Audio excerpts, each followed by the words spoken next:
Drinking with Authors may contain adult content. Listener discretion is advised. Hello, everyone. I'm Nick Savage, author, artist, and podcast host extraordinaire, or something like that. Tonight, I am hosting Drinking with Authors with author Cheryl Peña, who is the author of The City That Disappeared and her upcoming novel, Void Pirates. And we are going to talk about those novels shortly. Before we get into that, though, I have to ask, what are you drinking?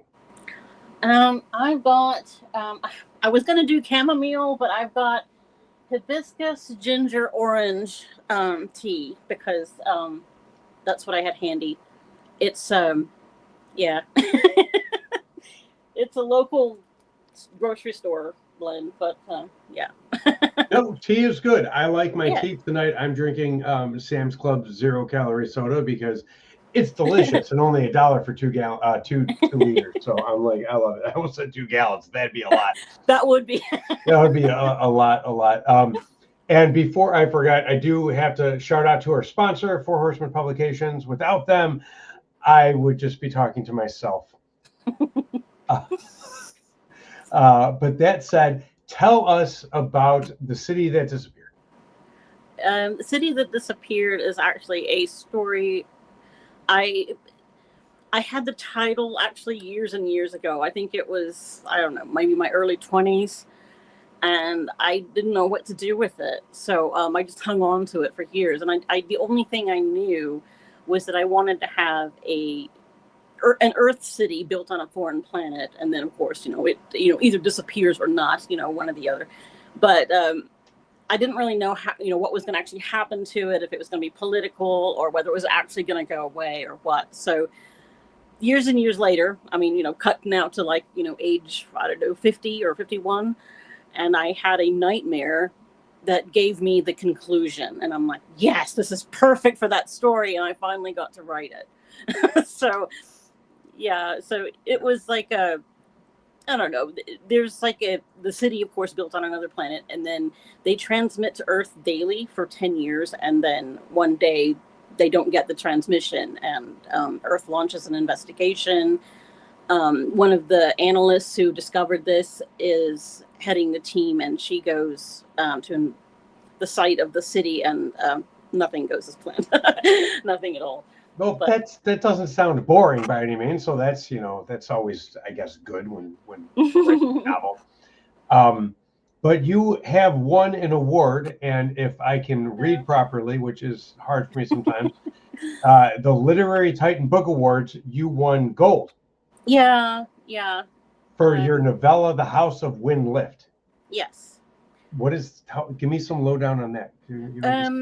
It's like you submit them for reviews, I guess, and then they usually award several gold and several silver as well each month. And I guess when I submitted that one, they gave it one of the gold awards.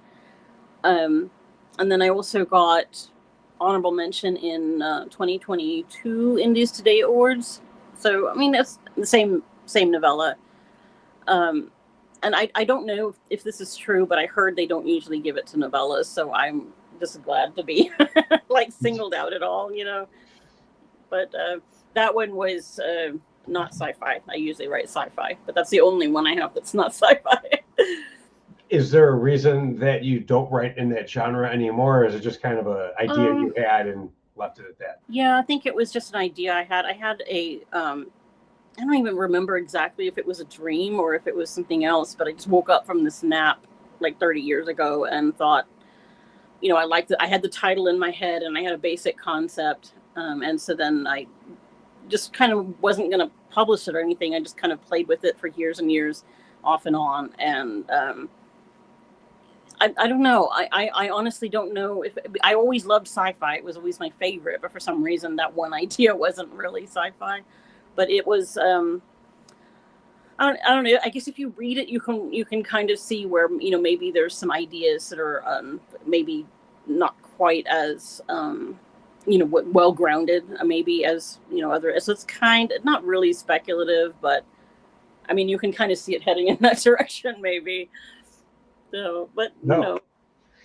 Now, that's all stuff you've done. Mhm. And of course, as authors, we constantly have to be moving forward, to which in May of 2026, you have another novel coming out called Void Pirates.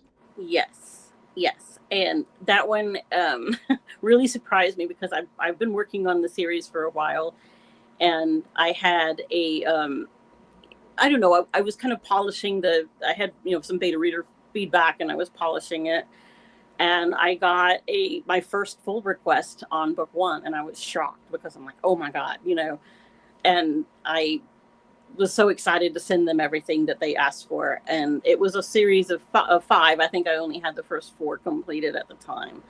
And, they signed all five. So really, really made me happy. This is Cloaked Press, by the way. It's with Cloaked Press. And I did eventually, of course, write the fifth book. So it's done now, but I just haven't, But so Void Pirates book one is sort of like the introduction to the main story, but it still got a lot of action sequences and things like that are pretty fun to write. And it's about this planet that exists at the edge of this thing called the Nereid Void, and they have like hardly any I guess agriculture or anything like that. Like they've sort of like over farmed it, and now it's kind of sterile. So they tend to get their food and resources from other worlds, and they just kind of end up going to this place that they call Kalima, and take food from there. And the main character is this woman, her name's Sumai, who is a planetary counselor.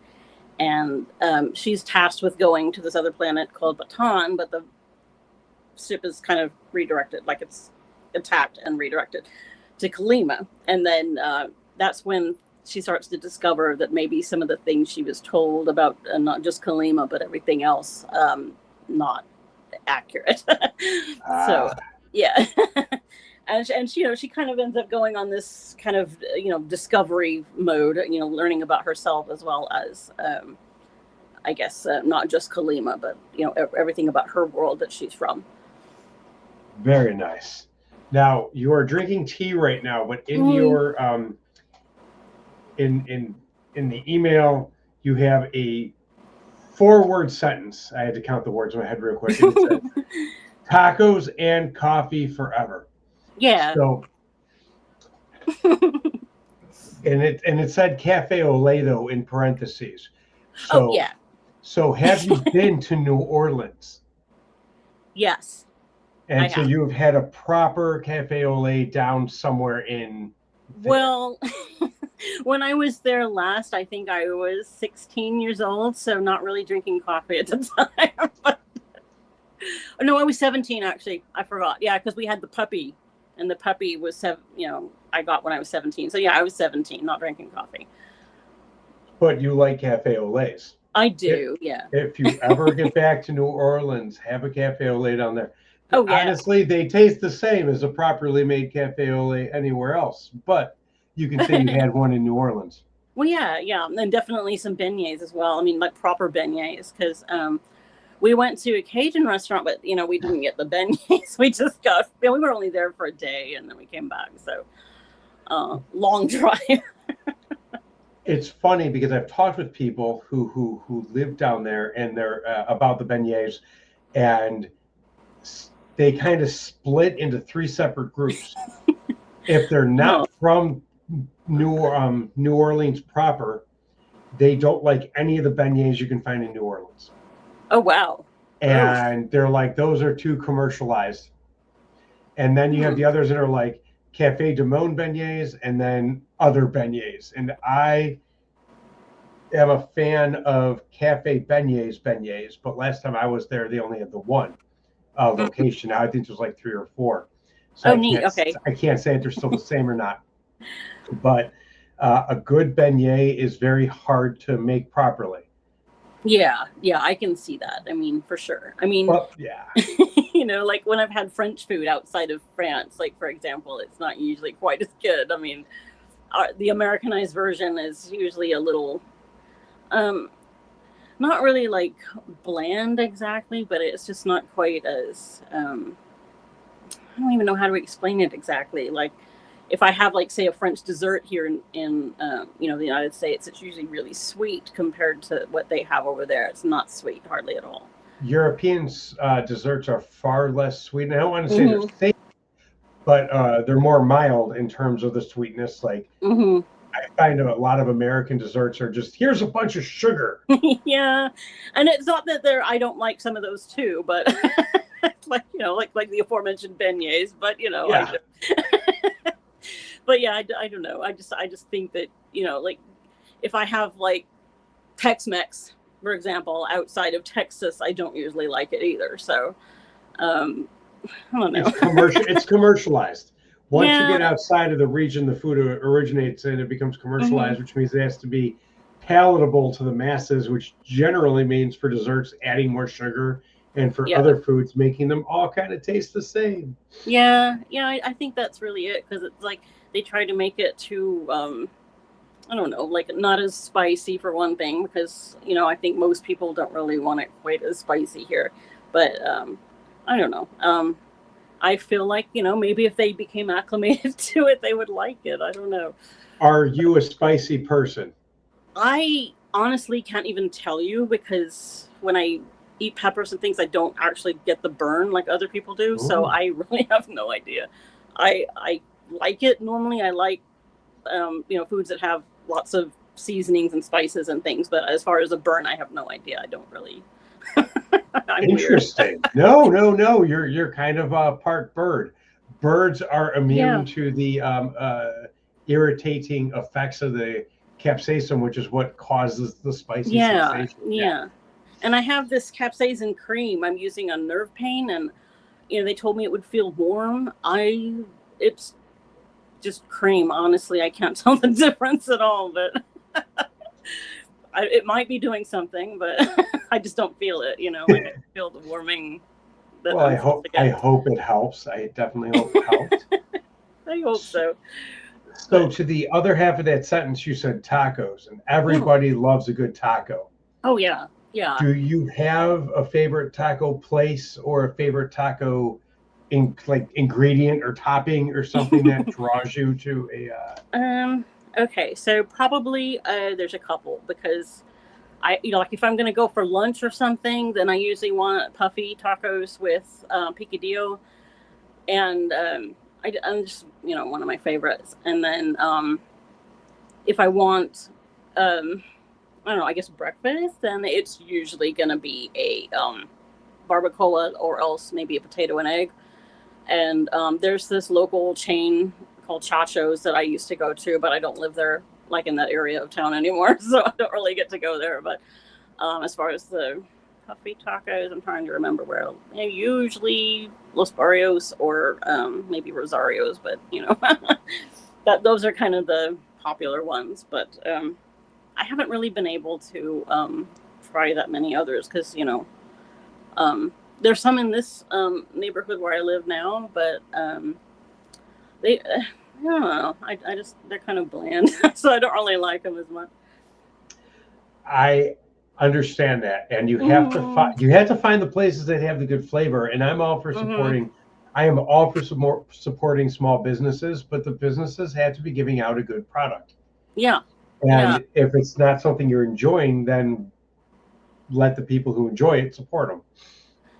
Which I know sounds harsh, but I think you understand what I mean. Well, I think the good thing about Mexican food is that everybody has like a different taste for it. So like, maybe, someone's grandma or whatever made it one way, and then someone else's make it another way. And so then, like you grew up with a certain taste that you're used to, and you're going to go to the place that kind of reminds you of what you grew up with. So luckily, and of course there's so many different states in Mexico and different, areas that have different cuisine. It's a little bit different. So usually from here, it's going to be Jalisco or maybe Nuevo Laredo. And it's not quite the, I don't know. It's influenced, of course, by Texan food, but of course, I don't know. No. I still like it. I don't know. Tacos are a wonderful thing. I always love like a good chorizo taco. Oh yeah. I had fish tacos in Tulum. Actually, that was so good. Oh my god! And it wasn't the kind of touristy place that was being pushed by the tour guide. So it was like this little kind of hole in the wall, and it was awesome. I'm like, oh my god, more people should be coming here. This guy is amazing. And he made this. It was like he told me that I should order the pineapple juice, and I'm like, okay, I like pineapple. He took a whole pineapple, sliced the top off, cored it, and then put it in the center in not the core, but the juice, the fruit and stuff. Put it in a blender and then served it to me.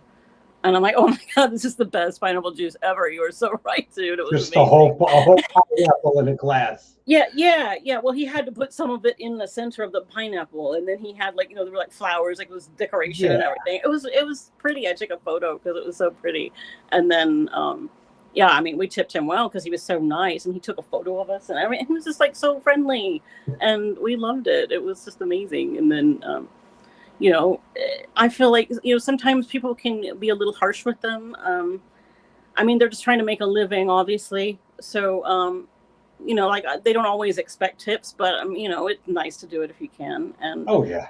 So I mean, my mom was a waitress for 10 years. I always tip. I mean, unless they're rude or something, then I'm gonna always tip. No, that makes sense. I know that tipping culture varies from country to country, but when I was down, because I worked restaurants for 24 years, and when I was down in Mexico, I was in, and I'm going to say it wrong because I have no accent and ability to say stuff properly. It was the state of Tamaulipas. Okay. Right over the border past Brownsville, Texas.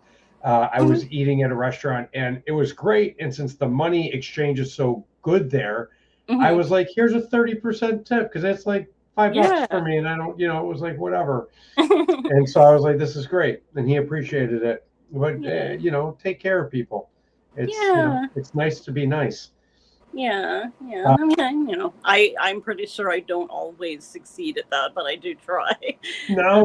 As long as you try, I guess, that is what matters. So we were talking before the show about an X-Files Expo that you went to back in the day. Yes. And you got a chance to flirt with someone from the show. Yes. Yes, I did. Do tell. I'm going to munch on some bread while you tell this. Okay. So this was during the filming of the show. And so this was, I don't remember the exact year, but maybe kind of getting towards the late 90s. And they had an X-Files Expo in Dallas. And they had a few others as well. But, obviously the one we went to is the one closest to us. And we drove 6 hours to get there, and we stayed in a hotel the night before. And then we went to the expo in the morning. And it was so much fun. They had props from the show. They had like this kind of secretive atmosphere. There were guys walking around with like sunglasses, looking like Men in Black, and that you weren't allowed to take cameras in there. So like that was the only thing that really kind of wasn't as cool. But they were taking photos with you if you asked them to. They would take them, and that was cool. And then they had like a mock-up of Mulder's desk where you could get your photo taken, and then they also had appearances, and they had the trailers before the movie came out. So they had the movie trailer in a little movie theater. You could go watch it. And we could also get autographs. And I went to the line, and I go through the line, and at the front is Mitch Pileggi. And he was so nice. He wanted to know where we were from. And so I told him, and he said, he wants to know if we drove up there. And I'm like, yeah. And then he's like, oh, that's a long drive. And then we just started flirting like crazy for some reason. I have no idea what came over me. I don't usually do that. but he was so nice. So then he was flirting with me, and then I think part of it is, maybe a little starstruck, but he plays such intense characters, especially on the X-Files, that to see him not be that and to be nice kind of throws you a little bit.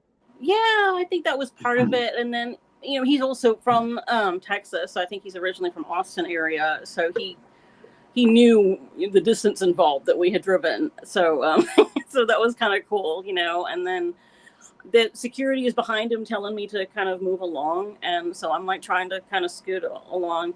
and he's still talking to me. So I'm like, well, I'm not going to stop talking to him. No. He's still so of course I keep talking, and then and then they're like, move along. I'm like, yeah, but he's still talking. So he was still talking. So like I stayed there, and I think they were getting a little mad at me. I do conventions regularly, and I have found that security or the handlers for the celebrities try to keep the line moving, but the celebrities, more often than not, the celebrities just want to talk, like they're there to make money, but they're there for the guests, for the attendees. So they want to talk. They want to get to know us. They want to, interact. Yeah. And they don't care about the money because they get their money regardless. Yeah. But, exactly. but like their managers get a cut of each thing. So they want them to sign and keep moving. And they're like, no, we want to talk. And it's more fun that way, especially when you meet a nice celebrity who is friendly like that. Are you a fan of his work or just him from X-Files? I haven't really. I know I've seen a couple of the things that he was in, and I, of course I like them, but it's like I've heard that he's nice like all the time, like that he's just a nice person, and that other people have said this too, and I'm like, just as a person, I like him too, but definitely if I can see more stuff with him in it, I'd be thrilled, because that was awesome. I mean, and he was so good in the X-Files too.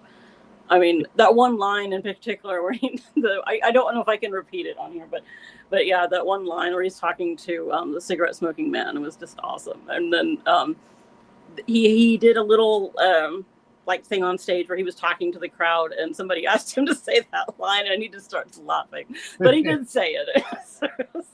I mean, it was just a line his character delivered, so he's allowed to, repeat that. If you want to see Mitch in a good role, and it's about the same style role as X-Files, like he's not a lead, but he's in it. Look for a TV show called The Mentalist. Oh, okay. I've heard it. Yeah, I haven't seen it yet. It's on my list to watch though. So yes. Great show. You will like that a lot. Okay. You also do photography. Yeah, I was an art major in college, and I thought I was going to end up being, I guess an art photographer. I wanted to have gallery openings and all that kind of stuff. And I ended up getting into commercial photography instead for a while. And I was, I don't know if I can say the name of the company. I don't really, there's nothing wrong with the company. I'm not going to badmouth them or anything. But I was working for this large media company. And at the time, they told me I was one of only 6 women in the entire United States doing that job. And I was like, okay, I didn't really think it was that weird. It didn't seem like it to me, but apparently I was kind of a trailblazer, so that was kind of cool. But then I also started doing weddings and quinceañeras and stuff like that, also like just event photography. But I don't know, the industry was changing so much at that time, actually, because this was like early 2000s around there. And people started switching to digital, and it was changing so fast that like you'd buy a camera and then 2 months later it's already obsolete. Yeah. So I really couldn't afford to keep buying cameras. So I just kind of decided, maybe I'll just set this kind of career path aside until things calm down a bit and stabilize, and then maybe then I will. But then I just, couldn't afford the equipment, and Photoshop is really expensive for me. I don't exactly have that kind of money, but Photoshop is ridiculously expensive. Yeah, it is. It's really cool. I mean, I did learn. We took a class in college, which was awesome, because the photography teacher, he kind of had this idea that even though digital photography was new or starting to come out, that maybe it would improve, and then it would take off.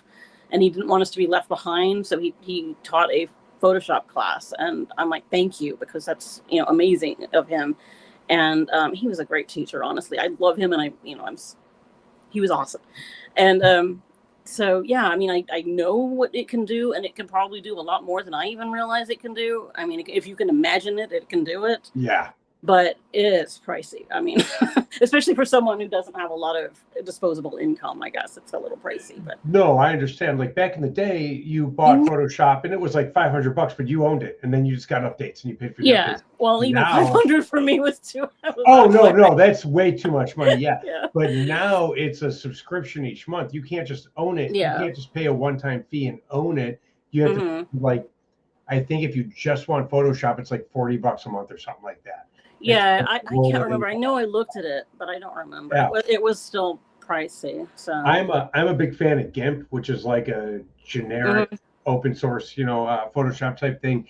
And then my dad showed me Affinity, which is Affinity and Canva merged together or something like that. Oh, okay, interesting. And Affinity is even better than GIMP. Oh, and wow. it's also free. So I still use GIMP just because I know GIMP. But my wife is big into Affinity because she loves Canva. So it was just like a match made in heaven for her to find out about Affinity. So no, it definitely has that. Yeah. But, I mean, I know I've used Canva some, but only the free version. I think I had a trial of the premium version, or it was supposed to be a free trial, and I still got charged for it. I was kind of upset about it. So I don't know. I canceled it the day before. I don't know if there was something I was supposed to do differently, but yeah, I still got charged for it anyway. So it's kind of. So yeah, I'm probably not going to do that again. But it was cool. I mean, I will say it was cool, but yeah, I don't have that kind of money every month to spend on graphic design that I'm probably not going to do very much. Yeah, because I don't. Well, especially now, if you're with a publisher, you said Cloak Press, they're going to be doing your cover designs for you. Yeah. So definitely. What do we need it for? Like, what do you need it for if you have the publisher who's going to be doing that stuff for you? You just give them the input. Yeah, exactly. And I did do, I guess, like cover drafts off Canva, but then I still, they went with my, I guess, basic idea, and then they just expanded on that idea and did something that's, to me, better than what I had done. So, I mean, at least I have something that's like a basic framework just for them to work with and know what I was thinking. But yeah, as far as the final version, I'm not going to be doing that. So, it's just, I think I did the City That Disappeared as self-published. And then the first 4 books that I published were with Boyle Castle Publishing. So I kind of done it both ways. And I'm probably one of the odd ones that didn't really like self-publishing my own work. I think the main reason for that was the cost, though, for me. And it was, I know, because you have to pay for the artwork. I mean, it was just, I don't have disposable income like that. So it got to the point where I'm like, maybe I shouldn't publish this book because it's costing me too much money. Well, here's a question for you, for the people out there who are either on the fence or kind of so stuck in their mindset that maybe I want to ask you this to see if it might help them or change them a bit. When it came to self-publishing, do you feel that when you were doing it all yourself, from the cover design to the typeset to everything like that, that as an author you were almost too close to the material to properly design a cover that somebody who was a professional cover designer may have, and a step back may have been able to offer a better, job on doing? Maybe, because I mean, I think there's limitations with the software I had, for one thing, and then same with, just uploading it and all of that, because the version of Office I have only lets me do 1 PDF a month for some reason. And I don't think it ever used to do that, so I don't know. I don't remember, but it wouldn't do it. And then the version of Canva I had wouldn't let me do print PDFs, so that was why I ended up doing the Pro version for a while. And I'm like, I just can't afford this, But I did have friends who gave me feedback, and at the same time, I was an art major, but I didn't learn digital and graphic design. It was more focused on fine art.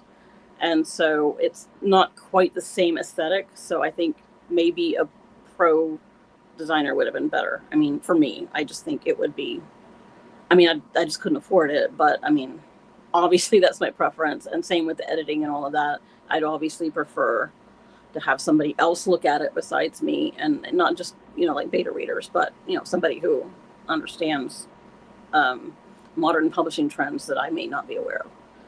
So, No. yeah. Well, So to me, and I wouldn't mind if I got with a large press, but small presses are so awesome. So, I mean, I think that they are not just like, as far as like taking chances, maybe that some of the other ones wouldn't take, but I feel like they're creative with marketing and stuff like that because, number one, they're working with a smaller budget, and I just feel like you get to know them and it's a little more personal, and I like that too. So definitely like small presses a lot. So I just feel like, people focus on, it's either self-publishing or big press, and I just feel like people sometimes forget the small press option. But to me, that's my first option. No, small press is definitely a good option for a lot of people because it gives you a little more individualized attention that big presses either can't or won't do. And I think it's more can't do over won't. I don't want to say that big presses are a monster. Yeah. I mean, I know people who are with them and like them, so I won't say anything against them at all. No.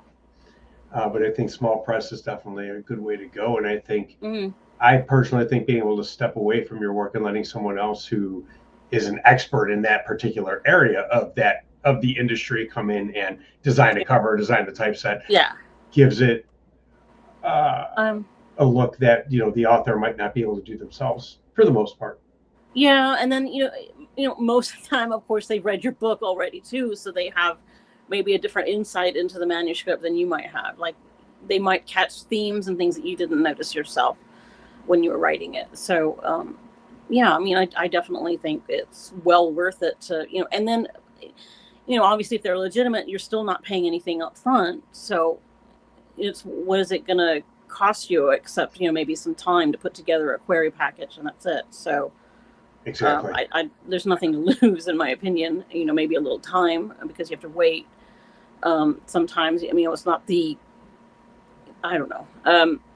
I feel like there's like this instant gratification thing with self-publishing that appeals to a lot of people, but and of course the complete control part and all of that. But to me, I don't really want that in some ways, because I feel like I want other people's opinions on everything.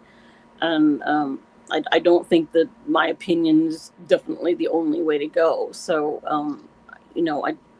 in fact, I probably question my judgment at some point in my life plenty of times. So, I mean, I just think that it helps me figure out the direction I want to go, for one thing, too. No, but I like that a lot. As we are. Oh no, you're going to say something. No. I was sorry.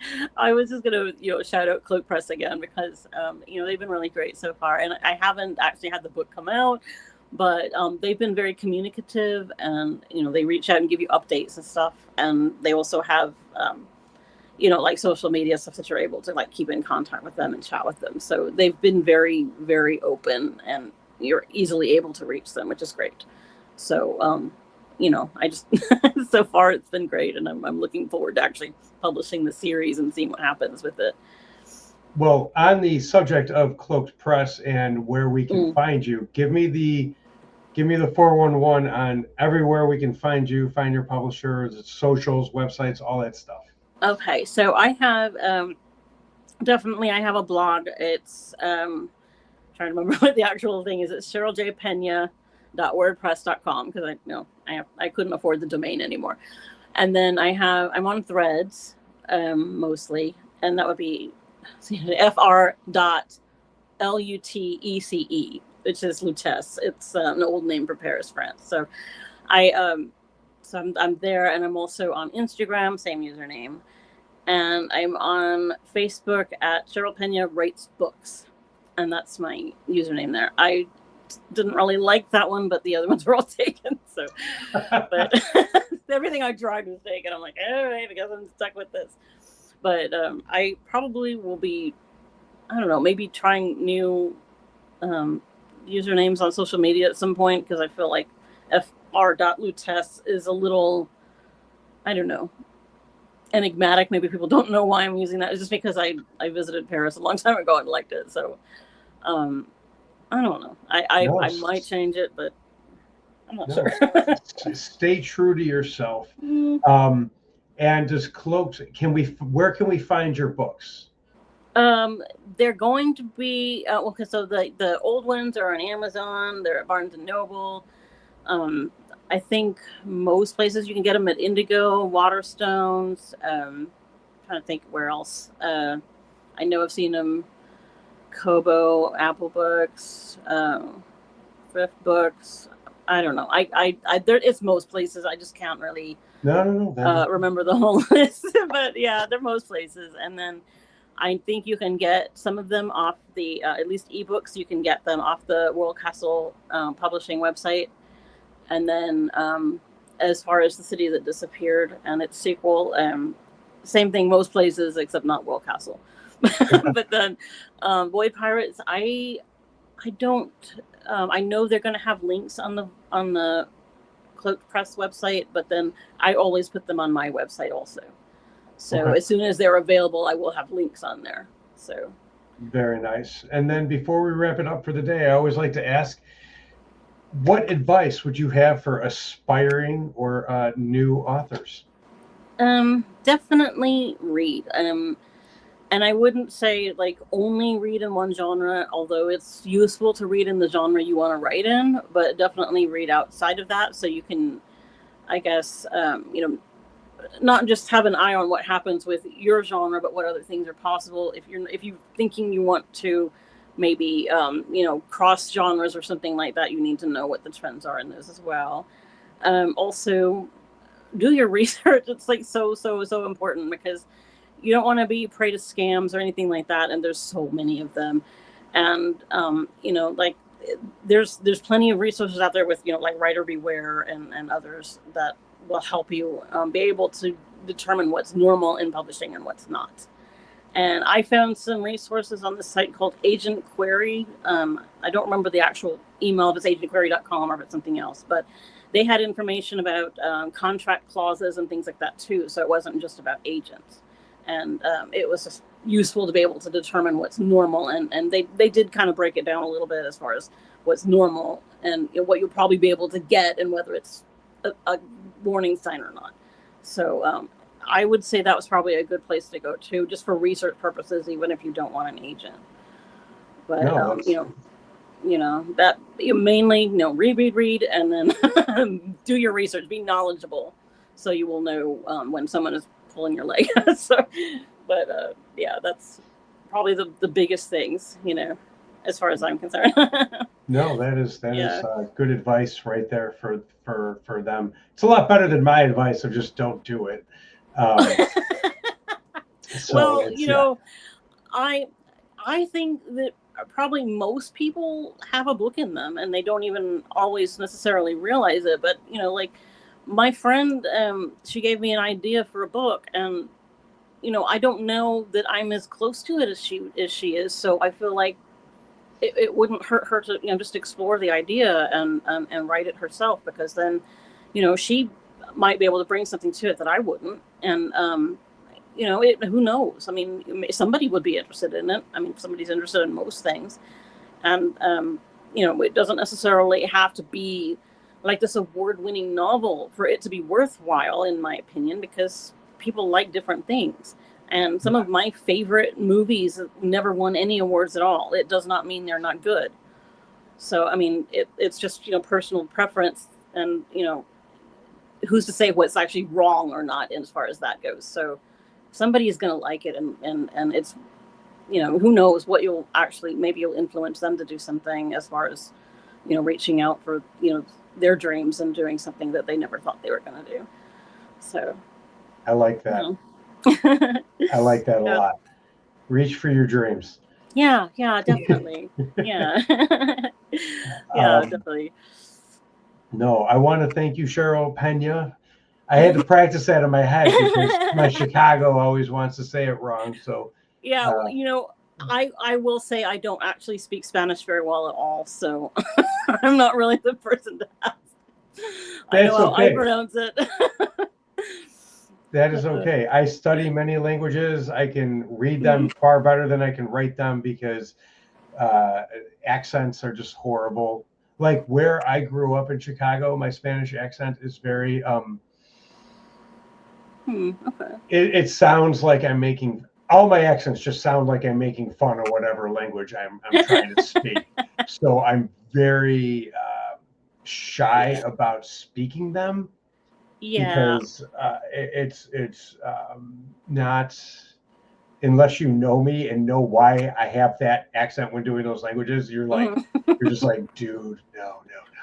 So it's okay that Spanish is not strong with you, you know. Not really. I mean, I speak French and a little Norwegian as well, but Spanish is kind of not really my thing. But yeah, the French, I got pretty fluent for a while, and then I quit being able to practice it, so I've kind of forgotten a lot. But I remember when we went to Paris, and for some reason, my mom and my twin sister, like, they just kind of threw me out there and made me do all the talking at first, and I'm like, why are you making me do it? Like, my mom was a French minor. I'm like, you're more fluent than me, Mom. You should definitely be doing the talking. She just wanted you to do it all. I guess so. She had kind of a West Texas accent with her French, though, which was kind of funny. I mean, she was really. I mean, she could read it really well, and she did actually understand Spanish very well. Also, I don't know how she spoke it because she never spoke it in front of me, but I know she understood it very well. So she was multilingual, very bright, and but she just did not want to actually speak French in front of French people. So. I understand. It's very intimidating to speak a language you've only studied in front of someone who is naturally fluent in that language, from having grown up around it and stuff like that. And I do find that people are far more forgiving than we think they are. So it's just one of those things, but it's still very I totally admit. I mean, I was terrified, and then you go up there, and as long as you say hello first and start chatting a little bit, they're perfectly willing to speak to you in either whatever language they're speaking, or switch to English if they know it. And they were all extremely friendly, very nice. Every time I've been abroad, they've been really nice. And even like the guys in Paris, like, hugging us, and when we're getting ready to leave, and telling them we're leaving the next day, and they're like, "Oh, I'll miss you." And it was great. They were so welcoming and friendly, and it was great. So, nice. I think it helps to know a little bit of a language. I mean, it won't hurt anything, but I think, like you're saying though, with the pronunciation, I mean, they're not going to be that. Your grammar is not going to be perfect and all of that. But, even when people speak English, I mean, even people who grew up here, probably even me, who grammar nerd, mine's probably not perfect either. So it's not really that. Spoken language is very grammatically incorrect for the most part. Usually. And English is a hard language to learn, honestly. It's, I know so many people who were born here, and, like getting the yours right and the theirs right. And and even they can be really, really smart. And for some reason, some of the grammar points are a little difficult. And I mean, I know maybe some of the grammar I learned is outdated, maybe because, of course, I learned this back in the 80s. So it's a little different. But, I did get myself a new St. Martin's guide, or a more updated St. Martin's guide, so I could catch up to be able to write. But it's I honestly, anybody who can make their wishes known and their thoughts known in a foreign language is just like a total rock star, honestly, because it's not easy at all. No, you can now split infinitives. It is acceptable, and you can also end sentences on a preposition. It is no longer looked at as incorrect. So I know, and then when I hear that, it's like grates on me. I'm like, oh God, my 80s heart is just like. But I also have a friend who writes award-winning novels in a second language. She writes them in English, which is not her first language. So, I mean, you can do it. It's possible, but it's. She's extremely fluent. I don't know. It just surprises me because I'm like, I wouldn't be able to do that. Just takes practice. Yeah, a lot. A lot more than I've been able to do. So No, I appreciate everything that we've talked about today. I want to thank you for joining us. yeah. I want to thank all of the viewers who watch this, listen to this, and any of the podcasts. And again, I want to thank Four Horsemen Publications for making this possible. And everyone who's watching this, be on the lookout. Void Pirates drops sometime in May of this year, assuming Yes. all things go proper with it. And you can find all of her other stuff everywhere else she mentioned earlier. If you can't remember, rewind and go listen to that again. But until next time, everyone, remember, it costs nothing to be kind. Yep. Be good. Thank you for listening to Drinking with Authors. Join us next time for another fun conversation with an author over drinks.